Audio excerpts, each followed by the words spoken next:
La Bourse de Paris campe sur de nouveaux sommets, apaisés par l'annonce d'une mise en œuvre progressive par la Fed de la réduction du montant de ses achats d'actifs et d'un relèvement de ses taux d'intérêt qui n'est pas pour tout de suite.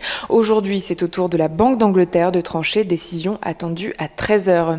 Et puis le marché réagit aux dernières publications trimestrielles. Société Générale progresse. La banque fait part d'un quasi-doublement de son bénéfice net à plus d'1 milliard d'euros porté par la hausse des revenus de ses activités de banque de financement et d'investissement, mais aussi du fait de la baisse des provisions pour créances douteuses liées à la pandémie de coronavirus.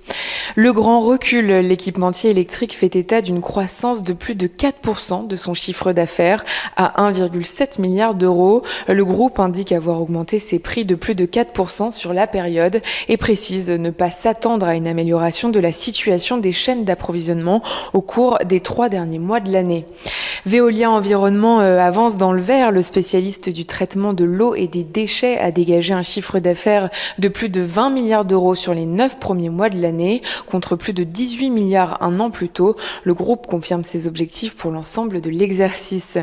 Et puis Téléperformance chute. Le spécialiste de la gestion externalisée du service client a enregistré une croissance de plus de 20% de son chiffre d'affaires. Le groupe relève ses prévisions 2021 pour la 3e fois cette année.